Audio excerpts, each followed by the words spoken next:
Praise the lord.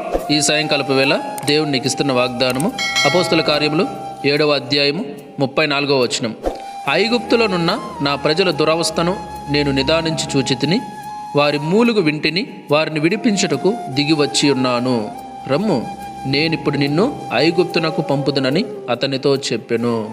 ఇక్కడ వాక్యం ఏం చెప్తుందంటే, దేవుడు మోషేతో చెప్తున్నాడు అనమాట. ఏమనంటే, ఐగుప్తులో ఉండే నా ప్రజల దురవస్థను నేను నిదానించి చూసిన, అంటే వాళ్ళు పడుతున్న బాధలు కష్టములు నేను నిదానించి చూసిన. కాబట్టి వాళ్ళు బాధపడుతుంటే, కష్టపడుతుంటే, ఇబ్బంది పడుతుంటే, నలిగిపోతుంటే వారి మూలుగులను నేను విన్నాను. కాబట్టి వారిని విడిపించాలి అని చెప్పేసి నేనే దిగి వచ్చిన, మీ అందరి కోసం నేను దిగి వచ్చిన. కాబట్టి ఇప్పుడు రా, నేను నిన్ను పిలుస్తున్నా, ఇప్పుడు రా, నేను నిన్ను ఐగుప్తునకు పంపుదును అని మోషేతో చెప్తున్నాడు అనమాట. అంటే ఐగుప్తునకు పంపించి వాళ్ళందరికీ నేను విడుదలను అనుగ్రహిస్తాను, వాళ్ళందరినీ నువ్వు విడిపించి తీసుకొని వచ్చేలా నేను చేస్తాను, రా అని చెప్పేసి దేవుడు పిలుస్తున్నాడు అనమాట.